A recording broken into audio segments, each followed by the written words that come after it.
Today's conversation is sponsored by First Generation Capital Partners. If you're an accredited investor and you want to know about how we're helping other accredited investors keep more of their income, go to firstgencp.com/going long. The whole scenario changed. Before I was an order taker. Now I was giving them guidance. I was more becoming like a mentor, and which I started enjoying because I told you before the podcast, I love talking as well. Of course, both of us are podcast hosts. You're listening to the Going Long podcast with Billy Keels, the #1 podcast for long-distance real asset investing. Welcome to the Going Long podcast. We're back once again to continue to help to educate you so you feel much more comfortable as well as confident investing beyond your backyard. And I'm your host, Billy Keels, and I'm super excited to welcome you back to another one of these excellent conversations. Today's guest you really like, especially if you're someone who's in a high-paid IT role, enterprise software. Anybody out there? Well, you're probably really going to like today's conversation if that's the case. But I would like to thank every one of you for continuing to download, continuing to share, because you keep the podcast in the top 1.5% of podcasts globally. We're going to still keep moving to the next level. Thank you for sharing us across social media, tagging us. All of that helps and it continues to bring the guests that are helping you get to the next level.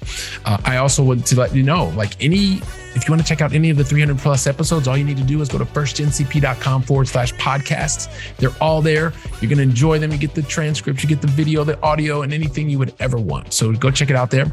And then lastly, you know what?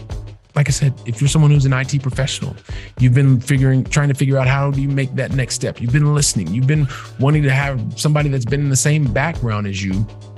Well, today's guest not only had some trials and tribulations in his corporate career, and he's going to tell you about how he thought corporate was everything, and he realized pretty soon that he was kind of just a number. He also took that opportunity to reinvent himself, which he is going to tell you about how he did. He even co-authored an amazing Amazon best-selling book. And he is someone who has a mindset where really wealth matters. And so you're going to get a chance to meet today's guest, Mr. Alpesh Parmar, and we're going to get to that conversation just after this. Are you a busy, high-paid professional, someone who's made $200,000 the previous 2 years and also expected to earn $200,000 this year? Or maybe as a couple, you filed jointly and you've earned $300,000 the previous 2 years and also expected to earn $300,000 together this year. Or maybe yourself or as a couple, you have $1 million in net worth, not including your home. Well, if you meet any of those criteria, then the IRS considers you to be someone who is an accredited investor. And so that probably means you're a top producing software sales executive, or maybe you're a highly paid consultant. Maybe you're a lawyer. Maybe you're a doctor or a business owner. You may even work for a professional sports franchise. Well, one way or the other, you've done a lot of really hard work to get to where you are. You've done 100% of the work. And nowadays you're continuing to get crushed by taxes. And that means you're only bringing home 50% of the reward. If you're tired of doing this over and over and you're looking for a solution to start to keep more of your money, you can go to firstgencp.com/invest so that you can start to keep more of your money, which means that you can start to have the freedom to choose what you want to do, when you want to do it, with whom you want to do it.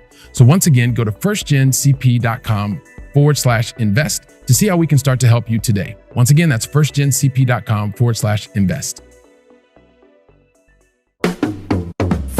So if you want to understand how having a wealth matters mindset will turbo boost your long distance investing success, then guess what? Today's the conversation you're going to want to listen to until the very last word. Yes, I'll say that again, the very, very, very last word. You know why? Because today's guest not only started his corporate career in IT as a principal consultant. That sounds very familiar to me, by the way. He was also a manager at a Big Four firm. And if you don't know what a Big Four is, I'm sure he'll tell you a little bit about that. He was also the managing partner of a firm across multiple different states in the US. And he's also co-authored an Amazon #1 best-selling book. And I'm not even going to talk about that because I'm going to let him do that. And by the way, if you're watching this on video, which you should be, you'll get a sneak peek at what the name of the book is. And that is one thing. Also, he is the host of the Wealth Matters podcast, and he's also the founder of Wealth Matters LLC. It gives me great pleasure to welcome to today's conversation, Mr. Alpesh Parmar. Alpesh, welcome to the show, man. Thank you so much, Billy, for the great introduction, and thank you for having me. Yeah, man, really looking forward to this. This has been a long time coming. So yes. I'm glad you are decided to invest some time with me and the Going Long family. And I want us to get to know more about you because you know all the good stuff. I just want them to find out all the great stuff about you as well. So as you know, Alpesh, I'm going to ask you 5 questions. You're going to get 2 in the beginning. You're going to get 3 at the end, and you're going to get a lot more in the middle. I just don't know what those are yet. So let's get started with question number 1. Help us understand, where is it that you call home in the U.S.? The San Francisco Bay Area. I think I've heard of that, out on the left coast of the U.S. in California. Yes. Sounds awesome. Got a lot of friends out there, by the way. So shouts out to the Bay Area in California. So the second thing is, I love positivity and really, really would love for you to share some of the positive things that's happened in your life with me in the Going Long family. So what is the most positive thing that has happened to you or for you in the last 24 hours? Last 24 hours, that's a great question. I did not think about it, but the last 24 hours, I went with my daughter to her Boy Scouts meeting. Even though I have a daughter, they allow girls now in Boy Scouts, and I thoroughly enjoyed the meeting. And then we had a fire truck which visited us at the scout meeting. So I was able to see how, because they were showing, of course, the scouts, how they work, right? The firemen. And it was fascinating, even for me at this age, to learn about all that. So I enjoyed, and I pretty much see what the kind of impact they are making in our lives. Yeah, that's absolutely fantastic. And by the way, you're only like 24, 25. So at your age, what do you mean by that? So I wish. Yeah. Well, listen, Alpesh, I'm going to share. I appreciate you sharing that with me. And when you have that valuable quality time with your children, it's something that's fantastic. When it makes even an impact on you as an adult, it's one of those things that's like, wow, this is absolutely amazing. So thank you for sharing that with us. And then I'm also going to share something with you that the entire Going Long family knows about me already, is that I am a recovering perfectionist. And what that means is I do things that sometimes are almost impossible to do, or at least I attempt to do them. And kind of like telling your entire backstory in 1.4 seconds, that was never going to happen. But I try to do it as a host to introduce you. So could you do me a favor, Alpesh? Could you help me out and tell your backstory in your own words? And also, if you could do me a favor and talk about some of the major decisions that you've made to get to this point in your journey, and then we'll see where you and I take the conversation over the next couple of minutes. Sure. So, of course, as you can tell, being in San Francisco Bay Area and with my accent, I'm from India originally, right? Not to be racist here, but, and being in IT, right? So I immigrated to US back in 2001. Right when the dot-com market was crashing. And I came here to work as an IT engineer right out of the college. I'm like, I'm going to work and make some money and enjoy my life. And within 3 months, I didn't have any job. I moved to the East Coast, and 9/11 happens. So the entire financial market crashed. And by the way, I was on World Trade Center on that Sunday, and 9/11 happened on Tuesday. So I literally felt it, close to my heart, because I used to visit WTC literally every other weekend, right, for the concerts and whatnot. But long story short, that was one of the major decisions I had to make without the help of my family, because I was away from my family. No one was making decisions for me. The culture we come from, our parents make a lot of decisions or help us make a lot of decisions, but that was not the case. So I had to decide if I'm going to stick to US or move back to India. And that was major for me, because I didn't have any money left. By that time, I had, spent everything because trying to survive here. I ended up doing my master's in computer science in artificial intelligence back in 2002, when no one had heard of it, and finished in 2004 without any debt. Wow! And that's very rare. When I started with $0 in my pocket, and I ended with a master's degree without any debt, because I was just working like crazy. I was working about 40 hours a week while doing my master's, and during summers, I would work 80, 90 hours a week, trying to make sure that I don't have any debt. So long story short, that's how my IT career started. And then I had to make another major decision back in 2009, because I'm about to see another recession, believe it or not. And we were expecting our first child, and I got laid off about a month and a half before her birth. And that was from the Big Four. I don't want to take the name, but that is when I realized that everyone is dispensable. You're not important.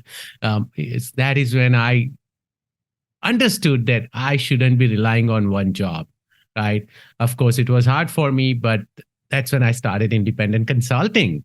And I haven't looked back after that because, when you're kicked and when you're down, that is the time you should pick yourself up and try to figure out or invent something. And I didn't invent, but I ended up starting my own IT business, which we are still running after 12 years now. So 2011 we started, and I have not worked W-2 since then, that 2009. So that was another major decision I had to make.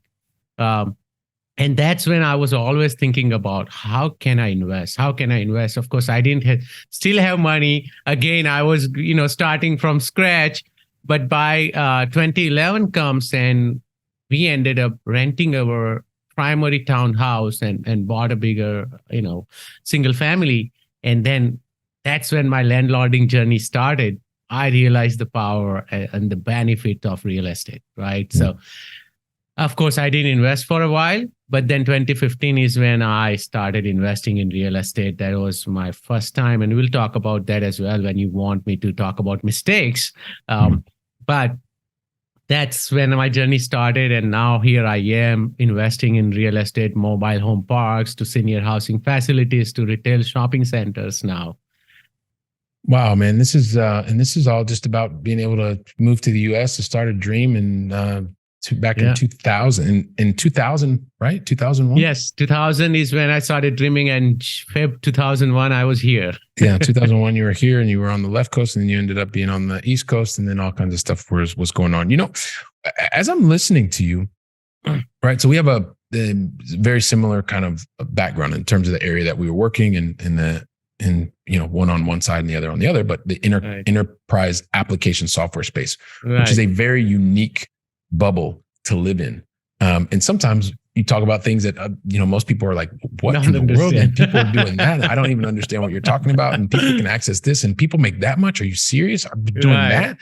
And so it's really, really interesting because you've got this background. But then the thing that came to my mind as I started thinking, you talked about working 80 hours a week, 80, 90 hours a week while you were getting your degree and your master's. And a lot of people that work in the area that we worked at, 80, 90 hours a week is pretty normal, right? Just doing one job. Right. But you also talked about a 4-letter word. It's a dirty little word that most people don't like at all. And this 4-letter word is debt. Yes. And so before we even get started, right? Because when you talked about working all those hours to make sure that you didn't have any debt on your student loans, I would just be interested, because now you're a number of years beyond university education and now you're in real life education. Talk to us a little bit about your perspective on that dirty 4-letter word, which is DEBT, debt. That's a great question. So growing up, my parents taught me that, debt is bad, right? So when I moved here, my understanding was that, yes, I'm going to have debt, but I'm going to pay it off right away. So of course, I was going to, put my college fees on my credit card. But by the time that term is over, I have already paid it off. So every time, by the time my semester was done, I was just churning through and paying it off.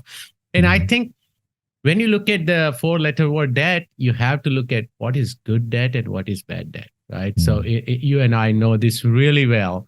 The good debt is where you don't have liabilities. It is helping you get to your goal faster. If without that debt, you won't be able to get to that goal faster, right? But bad debt is which will pull you back, which will pull you down. Where, let's say, I can buy a $2 million, $3 million house here, primary house, and I'll have a debt and I'll be paying $15,000, $20,000 a month. That debt, it's good. I'm enjoying living in that house.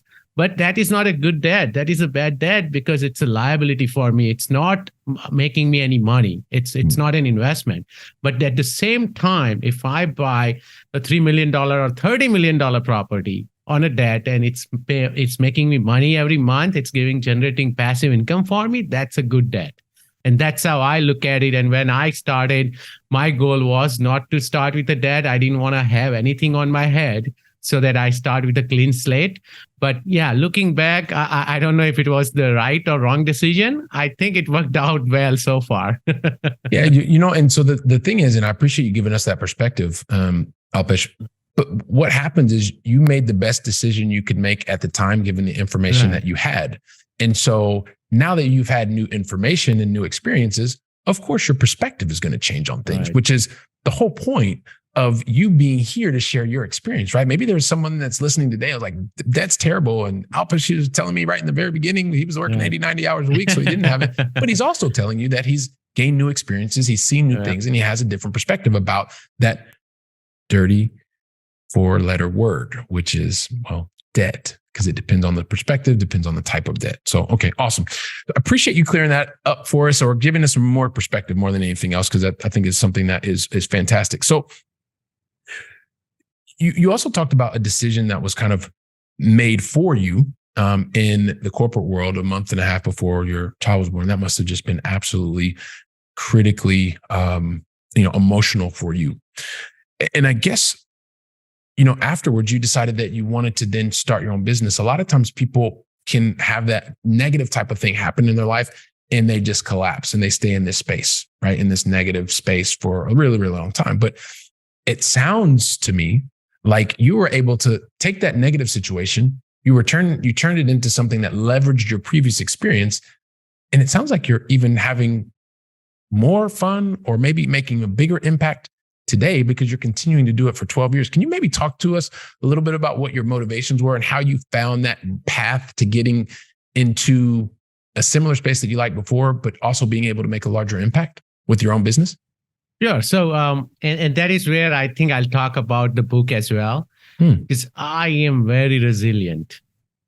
And of course, I didn't know that word when I was going through all this. But once I figured out the word, and I always thought, what am I? How am I able to react to these different situations? And not every time I'm taking right decisions at that point, right? But how am I able to react to these situations and somehow they work out? And I figured out, am I stubborn? Am I selfish? Am I this, that? And then I was like, I am resilient.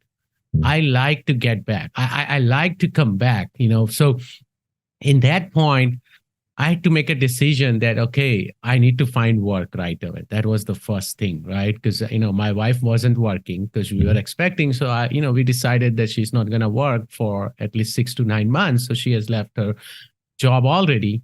So we didn't need an income. I started looking for work 2009. It was very hard, or almost impossible to find any full-time employment.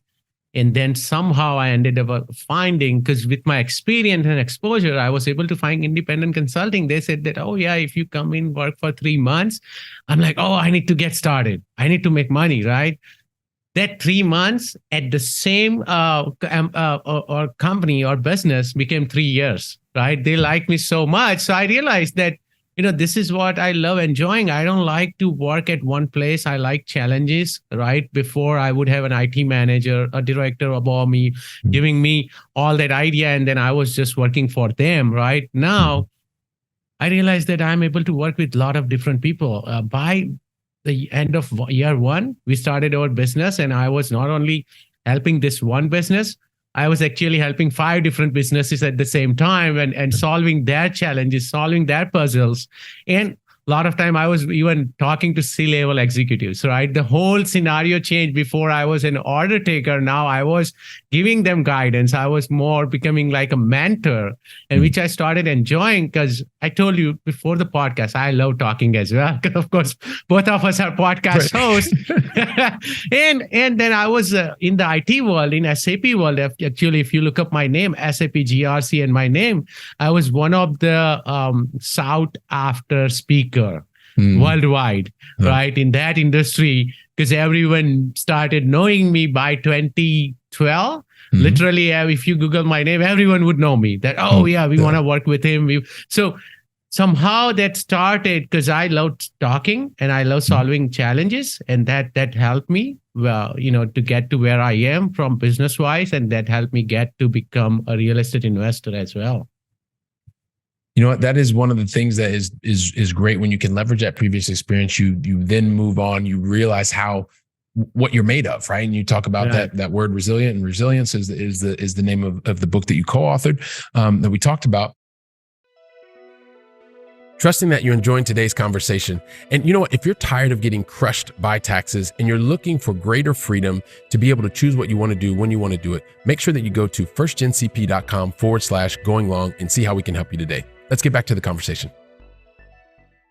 You know, it's really interesting because as you talk about this resilience and you talk about going out and impacting other people and lives and things like that, one of the keys is also being able to build new relationships and meet other people. Yes. I know that this is one of the things that you also focus a lot of your time and energy on is really around, and some people call it networking, some people call it relationship building, but talk to us a little bit about how that has played such an important role in the way that you are able to go out and impact others. Oh, that's so important. Not only in the consulting world I come from, right? Because that's how we get our work, right? That's how we get our business. So when I would go to conferences, I would have a booth, I would be speaking, and we were generating all our business. We never had a sales or marketing team. Like in Big Four world, we are, as what we have seen, right? In my IT world, it was always word of mouth and referrals, right? So, and the reason was that, building that relationship, right? You build a relationship with that one client, one customer, and they are going to recommend you. And the same thing I, took over and brought it over to my real estate side, that I would attend a lot of conferences. I started meeting a lot of people. And after you meet a lot of people, you figure out, which are the people who you really want to work with, or they align with your values, right? Because you meet so many people, but not everyone. A lot of time people think, oh yeah, whoever you meet, you got to start building relationship. Well, once you meet one time, maybe a couple of times, you will realize that, okay, do you want to work with this person or not? And that's how I started building relationship. And when you have to, and we'll talk about when you ask me, about my favorite book, but when you start this journey, don't think about taking, right? That is very important, because we come from this world, instant gratification. We always want to take, and not give.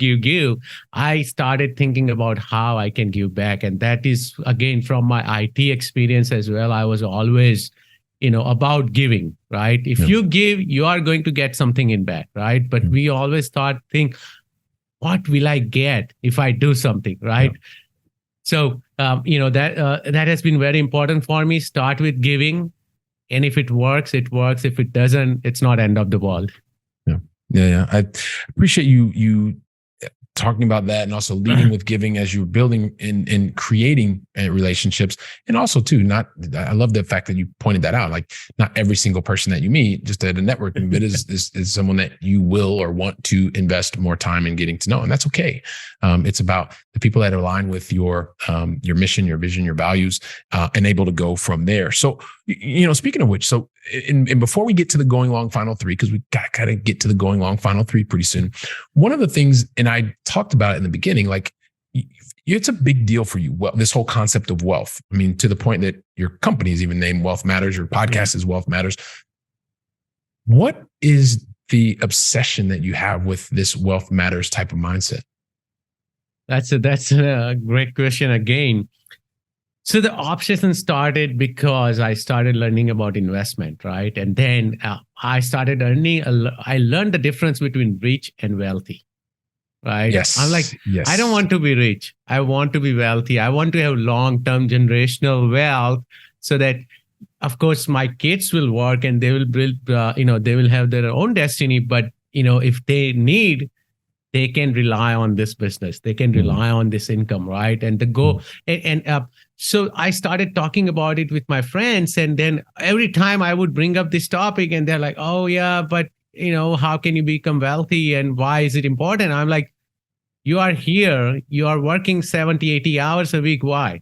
Right? It's to make money, but why? So there's oh yeah, wealth matters. I'm like, exactly. And that's how I came up with the name, that wealth matters in our life. It doesn't, even if the money does not matter, even if you are rich or not, but being wealthy does not just allow you to enjoy your life, but you can make an impact in other people's life, right? At the end, after you make 1 million or 10 million, it's not going to matter. But what you can do with that 10 million, it's going to matter a lot.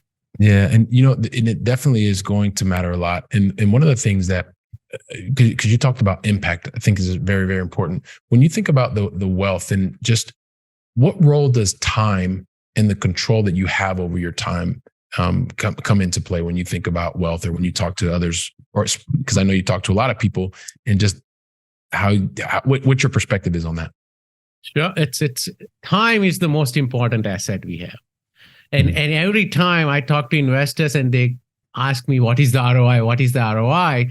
And I'm like, if you invest in this, then this is the ROI. But if you do it yourself, this is the ROI. But have you looked at ROT, return on time, right? Time is the most important. You can still make more money. You can make money and you can lose as much money, right? But if you have the time on your side, you can, get back, right? So I think time is really important. And that's why I wanted to generate as much passive income as possible in the least time possible for me to, so that, of course, you as a podcast, you have your own team. You don't do editing, and I don't do editing and publishing and all. We can't, right? We have only 24 hours a day, and that is where we rely on other people because we want to maximize our time.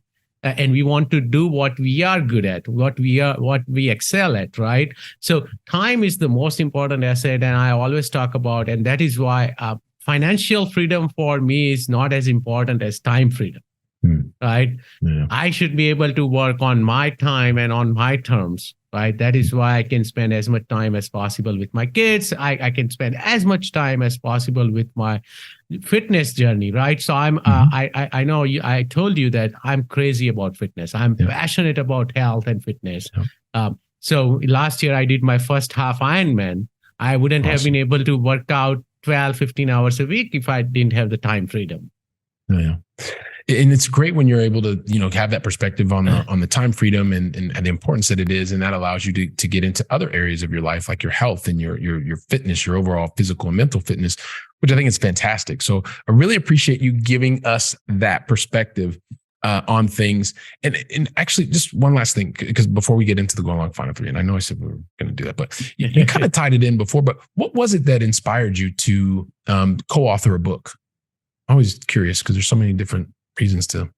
No, that's a great question, actually. What was it? So 2016, I started, head on with real estate. 15, I started, but I started getting big. In 2017, I started attending lots of conferences. And then I started meeting a lot of people, and they were talking about, oh, I want to give back. I want to, I'm doing this and that. I'm volunteering. And I was also, started looking at that. Of course, I'm making money. I'm making connections. I need to give back, from in different ways. And that is when this idea came to my mind, that someone told me that, all of us, every one of us have a story, right? A story which can inspire others, right? And I was reading a lot of books already, right? As in real estate and business, we read a lot of books, right? So I realized that I could give back by telling my story to others, right? And then that story, the journey of writing that or co-authoring that one chapter in the book started. But at the same time, I got the idea, I want to give back even more. Let me start the podcast. So 2018 is when I co-authored the book. But at the same time, I also started the podcast as well. Sorry. So 2019 is when I co-authored the book. 2018, I started the podcast, and then I wanted to give back, further and teach others what I am up to. So that's how the, book came to my mind. Wonderful. And I appreciate you sharing that and how that book came to your mind and how it's now impacting so many people around the world. So, but here's the thing, Alpesh, we got to get to the Going Long Final 3. And I never ask anyone, and today you're our special guest, I never ask anyone the Going Long Final 3 unless you tell me that you're ready. So are you ready? Yeah. Awesome. All right. Well, there was no surprise there. I knew you were going to say I was ready. I was like, man, I was born ready. Okay, cool. Here we go. So question number one, we started with you over on the left coast of the US. Where you call home today. I'm from Ohio, originally Columbus, Ohio, but I've been living in Europe for the last 22 years. So I would love for you to share with me and the entire Going Long family, what is your favorite European city that you've already visited and you're well-traveled or is still on your bucket list to visit? So I have visited, Belgium and UK, but the one city I want to visit is Basel, Switzerland. And people will ask why. I'm a big tennis fan, and Roger Federer is from Basel. And of course, you are in Spain, so I love Rafael Nadal as well. He's like one of my top two, of course. Right. But I was always fascinated by Federer. Before then, I loved Martina Hingis as well. She's from Switzerland, so I always want to visit Switzerland. All right. Well, Basel is going to be there, and I'm sure you will even probably have I'm pretty sure you're going to meet Roger while you're over there. Oh, yeah. Oh, by the way, I have a picture with Rafael Nadal when he was 18 years old and he was playing at the US Open. Yep. Not even 18, I think 16. And no one knew him. And I was like watching him and it was funny. I said, can I take a picture with you? So I'm standing right next to Rafa. And now Rafa tells everybody, hey, I know Alpesh. Yeah, okay, yeah, cool. No, I appreciate you sharing that with us. And question number 2 is, and I'll just ask you the question straight, because you've got lots of experience and you have a number of things that you've tried, but many times when we try new things, we don't actually achieve the goal. And so we call them, we made a mistake, or we had a learning opportunity, or whatever you call it. Like, let's just say you made a mistake. Well, you paid full price for that mistake. I don't want you to really think about the mistake too much. What I'd love for you to share with us is, what was the lesson that you took away from the mistake or the learning opportunity that you had, so that maybe somebody today in the Going Long family doesn't have to pay full price for the same mistake you did? What's that one lesson you want to share with us today? Sure. So do your lesson. Do you do the groundwork? And in real estate, 3 things matter: location, location, and location. So make sure you research. Make sure you spend enough time in researching that. But on the flip side, I'm an action taker, and I see that a lot of people who research, they only research and never take an action. So on the flip side, don't be a tire kicker. Yeah. Awesome. Love it. Get the information that you need to go get started and take action. I am a recovering perfectionist. As I mentioned to you before, I overanalyze things way too long. Yes. And so, it resonates with me, and I'm sure it resonates with a lot of others. So you heard it here from Alpesh. And this takes us to question number 3, which is going to wrap up the conversation. What is the one book? Because I always like to fill our minds with knowledge. The one book that you would recommend to us. So I would recommend one book. That can I give out 2? Wow, you can over-deliver. Yeah, I think over-delivering is okay. Always. So the first one is The Miracle Morning. That's how I have been starting my routine. Of course, now I have scaled back the use of it, but the morning routine is so important.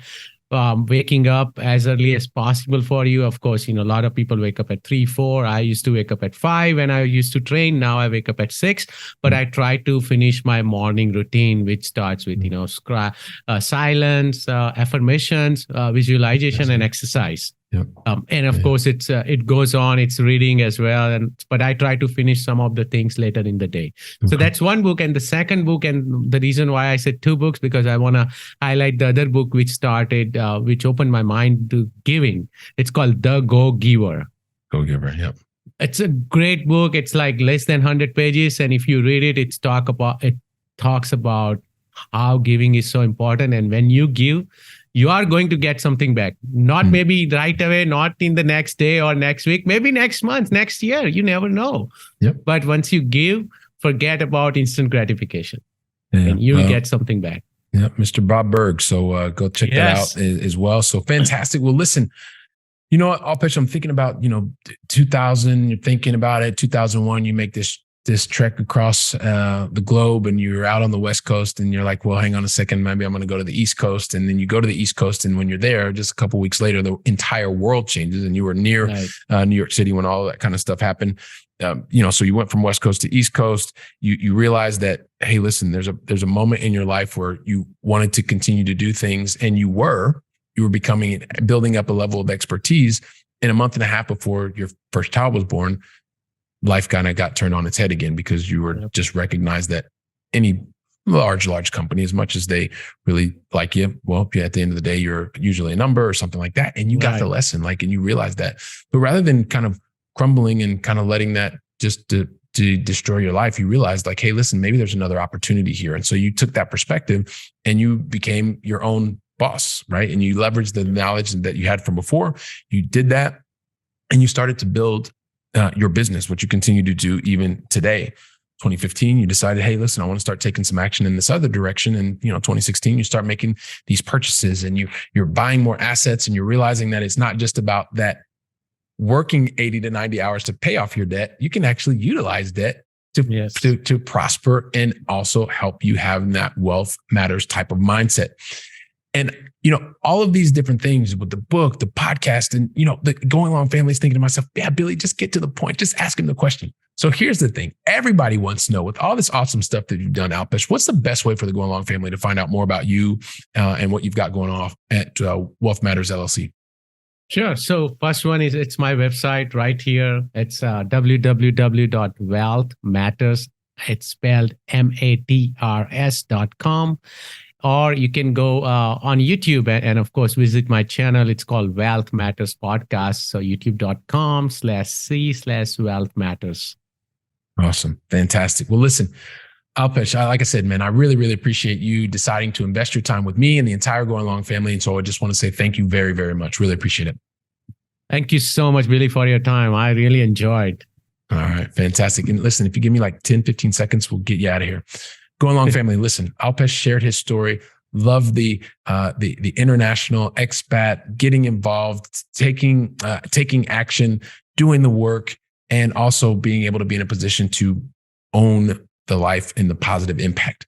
Take today's conversation, share it with your family, share it with your friends, talk about the concepts that Alpesh shared with you. And you know what? While you're doing that, I'll be preparing for the very next conversation. So until then, go out and make it a great day. And thank you very much. Trust that you enjoyed today's conversation. And once again, today's conversation was sponsored by First Generation Capital Partners. If you're an accredited investor and want to find out more about how we're helping accredited investors to gain their personal freedom even faster, go to firstgencp.com/going long.